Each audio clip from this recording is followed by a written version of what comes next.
वृंदा कमरे में बंद करके रखी हुई अपनी बहू सुमन के पास जाती है और उसे खाना देते हुए बोलती है, ले खाना खा ले पागल।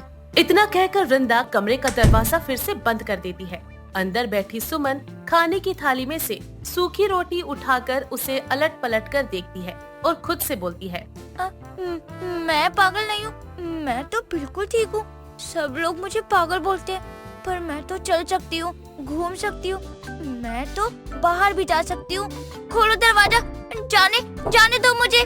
सुमन दरअसल एक गरीब परिवार की लड़की थी। बचपन से ही उसका दिमागी संतुलन थोड़ा सा खराब था।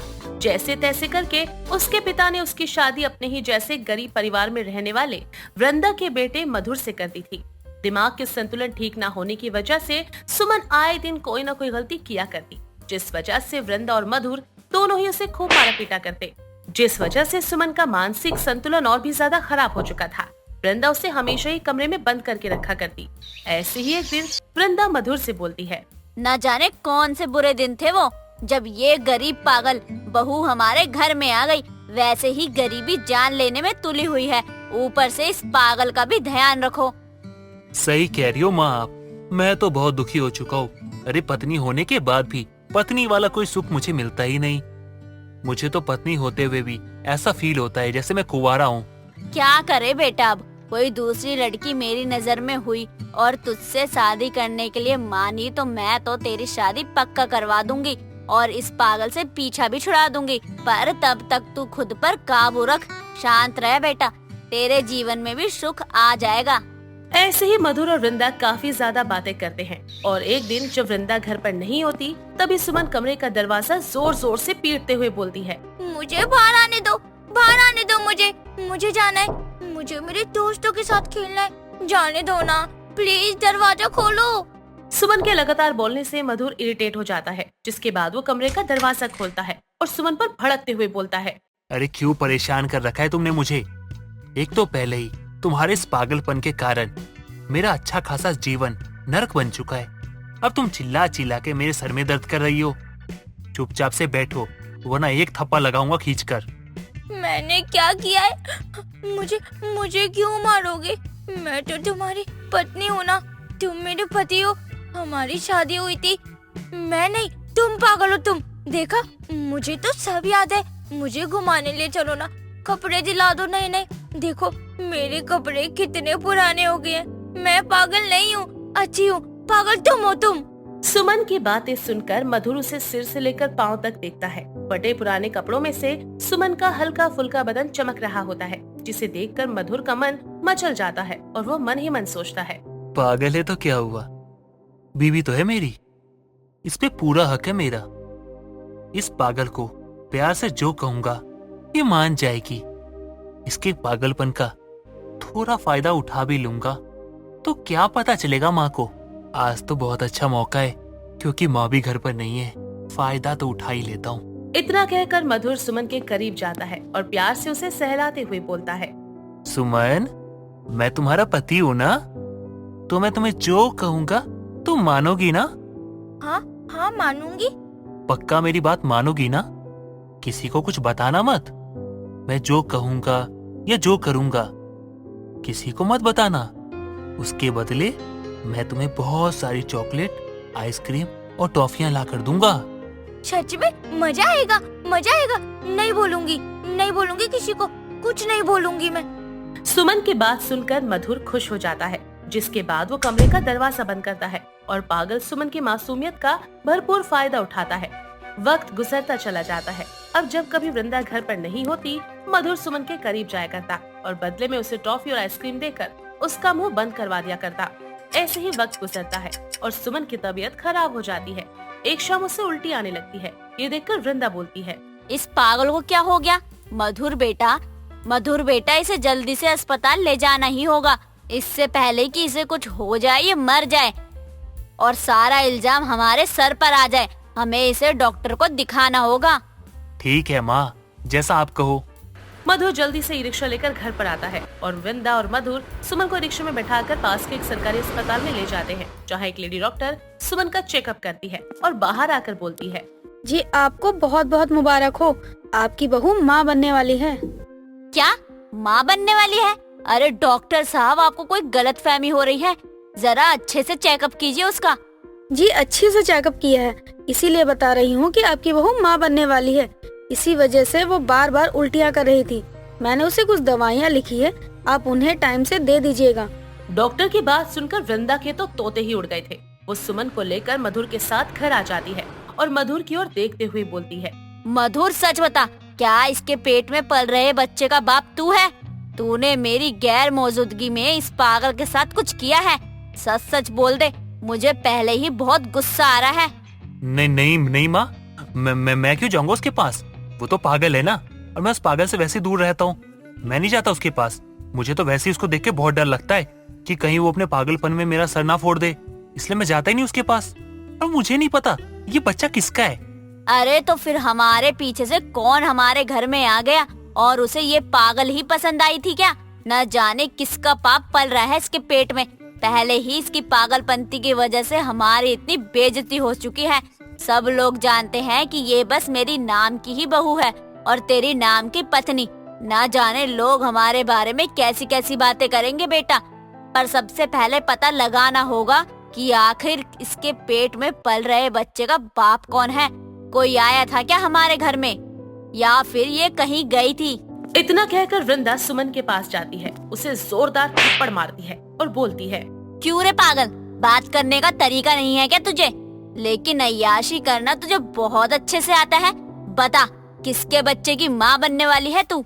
माँ, मैं माँ बनूंगी, मेरा बच्चा होगा, मैं भी मोटी हो जाऊंगी, मुझे भी सुंदर सी साड़ी ला दो, मैं तो सुंदर सुंदर दिखूंगी, मैं माँ बनूंगी मैं।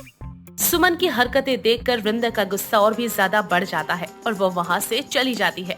कुछ देर बाद मधुर सुमन के पास जाता है और उससे बोलता है, मेरी प्यारी सुमन, तुम कितनी अच्छी हो। तुमने किसी को कुछ भी नहीं कहा। Good girl. और हाँ, चाहे कोई तुम्हें कितना भी मारे पीटे कुछ भी कहे, लेकिन तुम किसी को मत बताना कि हम दोनों क्या करते हैं। नहीं बताऊंगी। तुम्हें पता है मैं माँ बनने वाली हूँ, मेरा भी एक छोटा सा गुड्डा होगा, फिर मैं और मेरा गुड्डा खेलेंगे, तुम आओगे हमारे गुड्डे के साथ खेलने?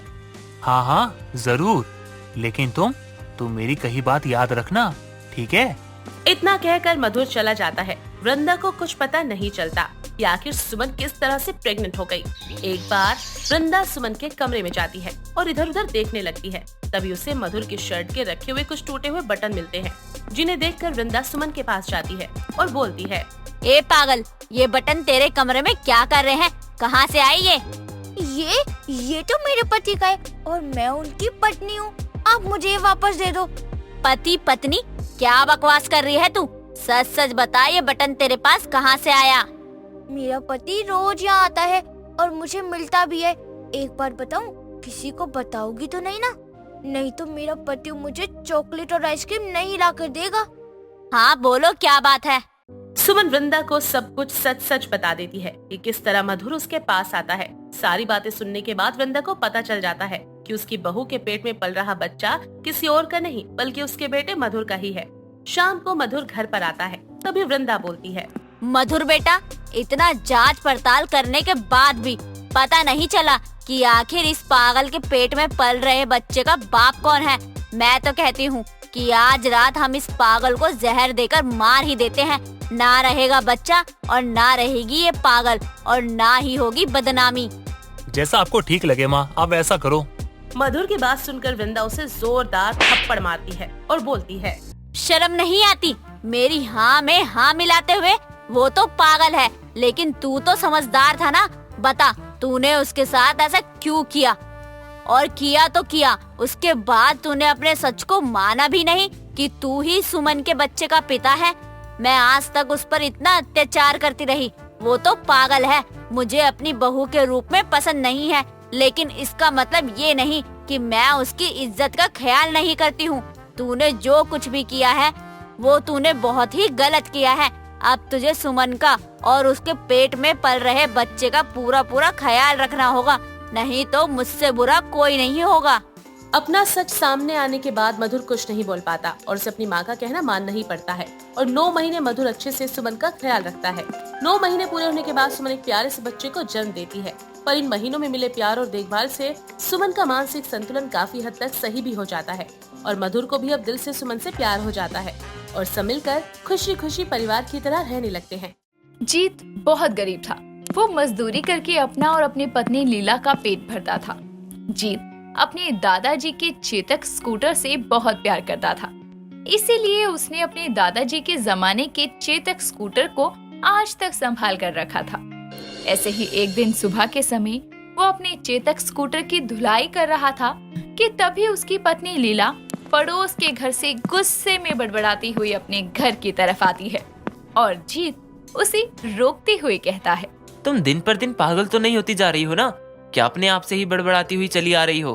क्या करूं? जब पति ऐसा मिल जाए जो कोई बात सुनने को तैयार ना हो तो अपने आप से बड़बड़ाने के सिवा और कर ही क्या सकती हूँ। मैंने ऐसा क्या करा? और क्या मैं तुम्हारी बात नहीं सुनता हूँ? हमेशा तुम्हारी ही तो सुनता हूँ। तुम मुझे बोलने ही कहाँ देती हो?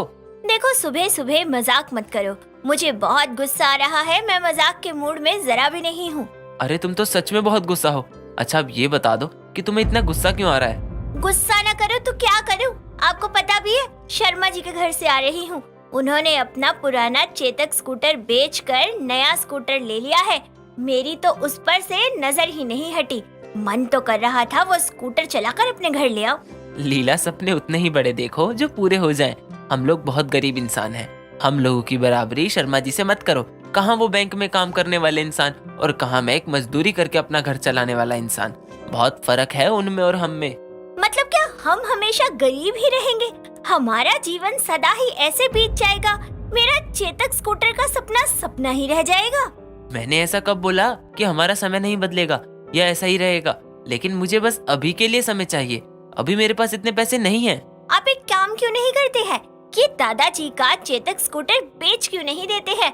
वैसे भी ये घर में बस खड़ा ही रहता है, चलता तो वैसे भी नहीं है। आज तो बोल दिया, फिर दोबारा कभी मत बोलना। ये सिर्फ मेरे दादाजी का चेतक स्कूटर नहीं, बल्कि मेरे दादाजी का मेरे पास होने का एहसास है। ये पास है तो मुझे लगता है कि मेरे दादाजी आज भी मेरे करीब हैं। जब भी मैं इसका ख्याल रखता हूँ तो लगता है मैं अपने दादाजी का ख्याल रख रहा हूँ। आप कितनी भावनात्मक बातें कर रहे हैं जो सुनने में बहुत अच्छी लगती हैं, लेकिन आजकल की सोच के हिसाब से सही नहीं है। इसका मॉडल बहुत पुराना हो गया है। अगर आपने अब इसको नहीं बेचा ना तो कुछ दिनों में ये इस हालत में भी नहीं रहेगा कि इसे बेच दे। मुझे कभी बेचना ही नहीं है। तुम्हें समझ नहीं आ रहा है? मैं इसे हमेशा अपने पास रखूंगा। कम से कम लोग इसे देखकर ये तो कहते हैं ना कि हमारे पास भी चेतक स्कूटर है। पुराना है तो क्या हुआ? इनसे बहस करने का कोई फायदा नहीं है। इससे तो अच्छा है मैं खुद ही कोई ग्राहक ढूंढ लूं इसे बेचने के लिए। ठीक है, आप लगाए रखो अपने दादाजी के स्कूटर को अपने सीने से। लीला इतना कहकर वहाँ से चली जाती है। ऐसे ही समय निकलता है। समय के साथ लीला के मन में भी अपने पड़ोसी के जैसा नया चेतक स्कूटर लेने की इच्छा और ज्यादा बढ़ती है, जिसके चलते वो अपने घर में खड़ा चेतक स्कूटर बेचने के लिए ग्राहक तलाशने लगती है, लेकिन उसे कोई ग्राहक नहीं मिलता। तभी एक रोज लीला शाम के समय अपने घर में बैठकर चावल साफ कर रही थी।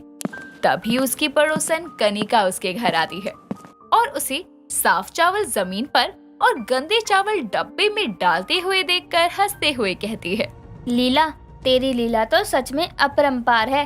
तू ये क्या कर रही है? अगर तेरे जैसे चावल साफ करने हो तो 10 जन्म लग जाएंगे चावल साफ करने में, लेकिन ये चावल साफ नहीं होंगे। अरे कनिका दीदी, आप आइए ना। आप ऐसे क्यों बोल रही हैं? थोड़ा अपने साफ चावलों पर नजर तो डाल। तू साफ चावल जमीन में और गंदे चावलों को डिब्बे में डाल रही है, इसलिए मैं ऐसा बोल रही हूँ। हाय राम, ये क्या किया मैंने तो खुद ब खुद ही अपना काम बढ़ा लिया। कोई बात नहीं, ये काम तो हो ही जाएगा। लेकिन अब तू बता ना कि तू परेशान क्यों है? तेरा ध्यान कहाँ है? क्योंकि तेरा ध्यान काम में तो था ही नहीं। आप सही कह रही हैं दीदी, मेरा ध्यान चेतक स्कूटर में अटका हुआ था। जब से मैंने आपके यहाँ वो स्कूटर देखा है तब से मेरा भी वैसा स्कूटर लेने का मन कर रहा है, लेकिन पैसे नहीं है। इसमें कौन सी बड़ी बात है? ले लेना फिर, सोच क्या रही है? और रही बात पैसे की, तो तेरे घर में जो चेतक स्कूटर खड़ा है वो बेच ले। उससे जो पैसे आए उससे नए स्कूटर की डाउन पेमेंट कर और बाकी की पेमेंट की किस्त बंधवा ले। जितनी दे पाए बैंक से जुड़ा सारा काम शर्मा जी करवा देंगे। आपने तो दिल की बात बोल दी दीदी, लेकिन अपना स्कूटर बेचने के लिए ग्राहक नहीं मिल रहे हैं, बेचूं कहाँ? उसमें क्या परेशानी है, मेरे जान पहचान वाले बहुत लोग हैं जो पुरानी बाइक स्कूटर खरीदते हैं। वो शाम तक आएंगे और तेरा चेतक स्कूटर ले जाएंगे और तुझे पैसे दे जाएंगे। इससे अच्छा तो कुछ हो ही नहीं सकता। ठीक है, अब मैं चलती हूँ। कनिका इतना बोलकर वहाँ से चली जाती है और कुछ देर बाद वो लीला का चेतक स्कूटर खरीदने के लिए कुछ लोगों को भेजती है, जो उसका स्कूटर उठाकर उसके बदले उसे बहुत सारे पैसे देकर वहाँ से जा ही रहे थे कि तभी वहाँ पर जीत आता है और उन लोगों को अपना स्कूटर ले जाते देखकर लीला से कहता है, ये लोग कौन है जो मेरे दादाजी के स्कूटर को लेकर जा रहे हैं? मैंने इन लोगों को तुम्हारा दादाजी का पुराना चेतक स्कूटर बेच दिया है और ये देखो, तुम्हारे इस पुराने स्कूटर के बदले मुझे कितने सारे पैसे मिले हैं। अब हम नया स्कूटर खरीद सकते हैं। तुम्हारा दिमाग खराब हो गया और कुछ नहीं। मैं अपने दादाजी का स्कूटर नहीं बेचूंगा। इनको ये पैसे वापस कर दो। मैं वादा करता हूँ तुम्हें 10 दिन में नया चेतक स्कूटर ला कर दूंगा, फिर चाहे मुझे खुद ही क्यों ना ये चेतक स्कूटर बेचना पड़े। ठीक है, और अगर तुम नहीं ला पाए 10 दिन में नया चेतक स्कूटर तो मैं तुम्हें छोड़ के चली जाऊंगी। लीला इतना कहकर वहाँ से चली जाती है। यूं ही समय निकलता है। समय के साथ जीत की परेशानी बढ़ती जाती है। उसे समझ नहीं आ रहा था कि वो नए स्कूटर का इंतजाम कैसे करे ताकि वो अपने दादाजी की आखिरी निशानी को बेचने से बचा सके और अपनी पत्नी को घर छोड़कर जाने से रोक सके। वो काम करते हुए ये सब सोच रहा था कि तभी उसका दोस्त राघव, जो कि एक गैराज चलाता था, उसके पास आकर कहता है, क्या भाई, कहाँ रहता है तू आजकल? काम के चक्कर में अपने दोस्तों को ही भूल गया। याद भी है तुझे कि तू आखिरी बार मुझसे कब मिला था? माफ कर भाई, मैं थोड़ा परेशान था इसलिए नहीं मिल पाया। क्या बात है, मुझे बता, अगर मुझसे हो पाया तो मैं तेरी मदद जरूर करूँगा। राघव के पूछने पर जीत अपने चेतक स्कूटर से जुड़ी सारी परेशानियों से बताता है, जिसे सुनने के बाद वो उसे अपने चेतक स्कूटर को गैराज पर लाने को कहकर वहाँ से चला जाता है। अगले दिन जीत जैसे तैसे अपना स्कूटर लेकर राघव के गैराज पर जाता है, जिसके बाद राघव उसी के सामने देखते ही देखते उसके पुराने ओल्ड चेतक स्कूटर को रंग पेंट करके उसका मॉडल चेंज करके उसे नया अवतार देता है, जिसे देखकर जीत भी दंग रह जाता है और खुश होकर कहता है, भाई तूने ये क्या किया? ये तो चेतक स्कूटर तो लग ही नहीं रहा कि ये मेरे दादाजी का पुराना स्कूटर है। तूने तो इसका पूरा लुक ही चेंज कर दिया, एकदम नया कर दिया भाई। लेकिन अभी तो तुझे देने के लिए मेरे पास पैसे नहीं है, लेकिन धीरे धीरे दे दूंगा पक्का। दोस्त, तुम्हें पैसों की क्या बात है यार? और मैंने कौन सा तुझे नया चेतक स्कूटर ला कर दिया? मैंने तो तेरे ही चेतक स्कूटर को बस थोड़ा न्यू लुक दे दिया है और कुछ नहीं। जाओ भाभी जी को दे दे उनका नया चेतक स्कूटर, अब वो तुझे छोड़कर नहीं जाएंगी। भाई मैं तेरा एहसान कभी नहीं भूलूंगा। जीत इतना कहकर अपने नए चेतक स्कूटर को लेकर अपने घर आता है, जहां पहुंचते ही जैसे ही लीला जीत के नए स्कूटर को देखती है तो बहुत खुश होती है और घर छोड़कर जाने का इरादा बदल देती है। इस तरह से लीला के घर में नया चेतक स्कूटर आने का सपना पूरा होता है और जीत को भी अपने दादाजी की आखिरी निशानी को अपने आप से दूर करने की जरूरत नहीं पड़ती। सरला की बहू सीमा की शादी के कुछ महीने बीते थे, लेकिन सीमा सब में घुल मिल गई थी। सीमा बहुत ही चंचल थी, जिस वजह से उसे किसी से भी बात करने में हिचकिचाहट नहीं होती थी।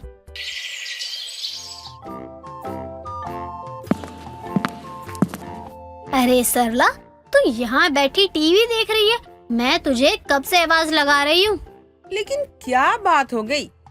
क्यों मुझे तू सुबह सुबह इतना याद कर रही थी? अरे तुझे मैंने पिंकी की हल्दी में बुलाया था, तो तू आई क्यों नहीं? क्यों आना था क्या?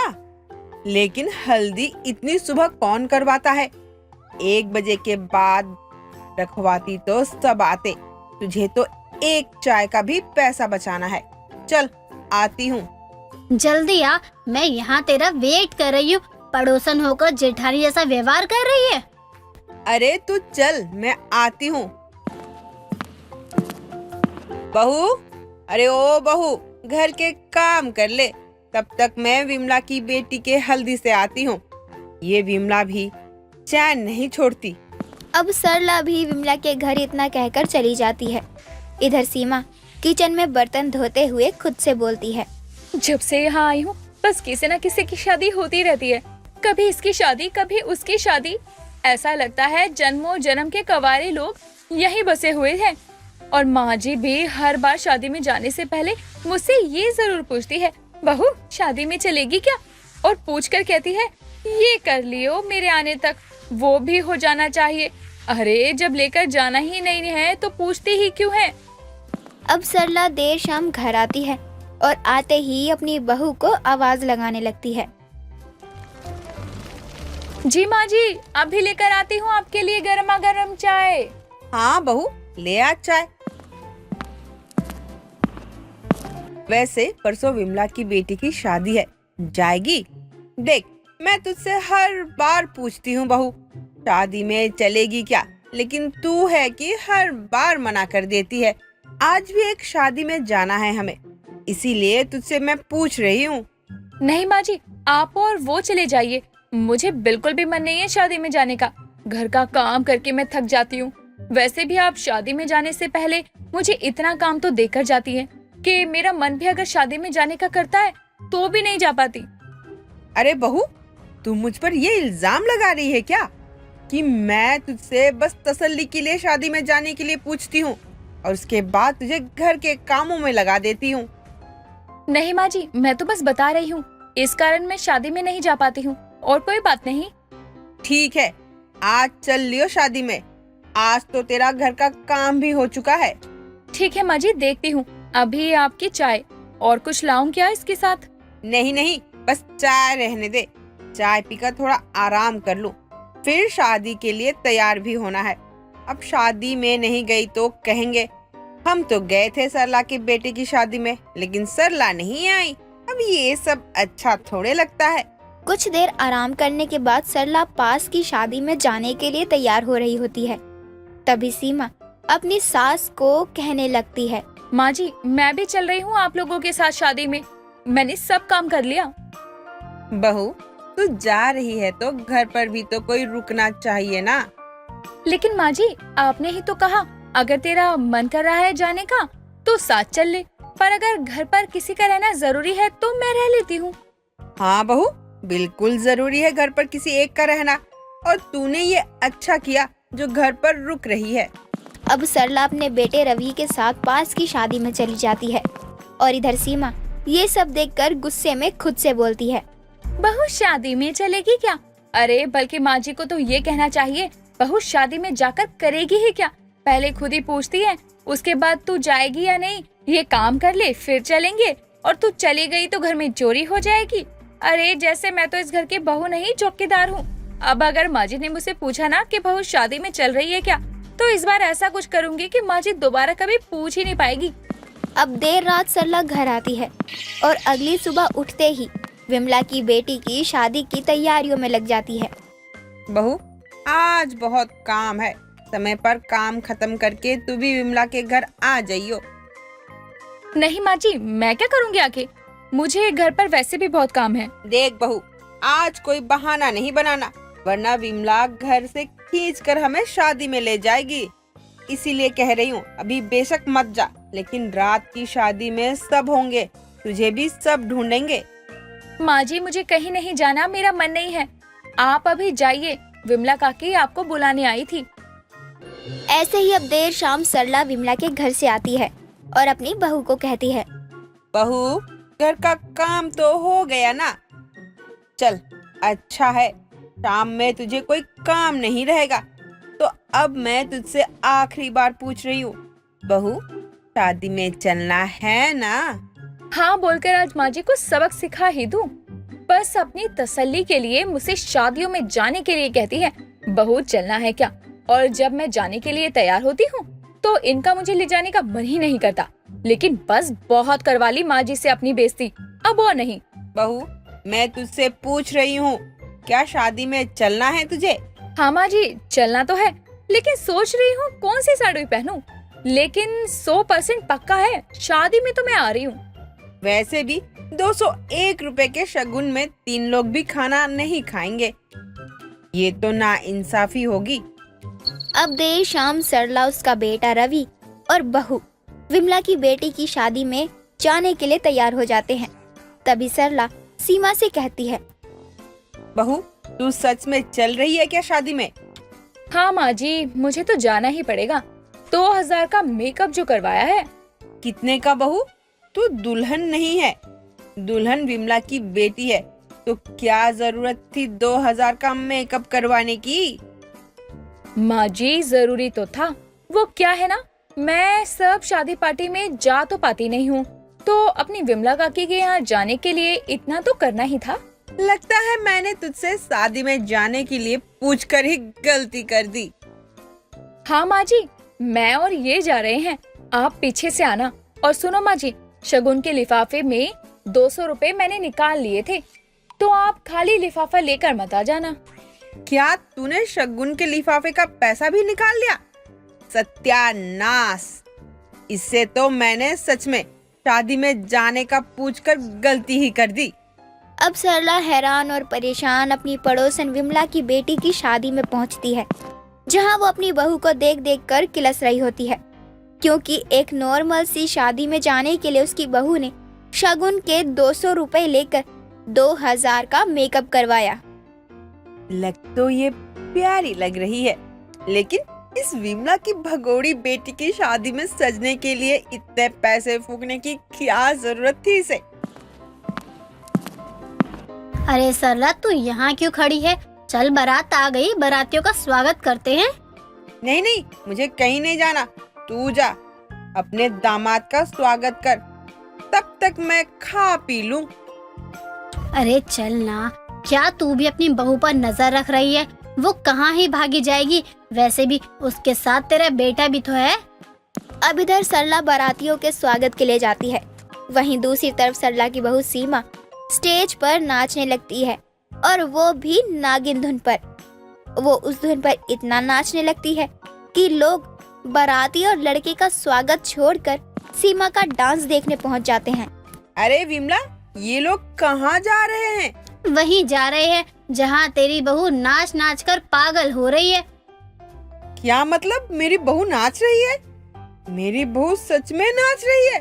रुक, अभी इसकी खबर लेती हूँ। मैंने इस पर इसीलिए तो नजरें बनाकर रखी थी। सरला अब अपनी बहू के पास पहुंचती है और अपनी बहू को शादी से जैसे तैसे घर लेकर आती है और कहती है, तुझे इतना क्या नाचने की पड़ी थी जो तू पूरे मोहल्ले में मेरी नाक कटवा रही है? अब तो मैं कान ही पकड़ती हूँ जो तुझसे पूछूंगी। बहू शादी में चलेगी क्या? ना ना, अब नहीं, तुझे मैं अब से कहीं नहीं ले जाने वाली। उस दिन के बाद से ना सरला अपनी बहू का दिल रखने के लिए उसे शादी में जाने के लिए पूछती है, ना ही वो शादियों में जल्दी जाने का मन बनाती है। दोस्तों, अगर आपको ये कहानी पसंद आई तो इसे लाइक करें, शेयर करें और कमेंट करके बताएं कि कहानी में आपको सबसे अच्छा क्या लगा।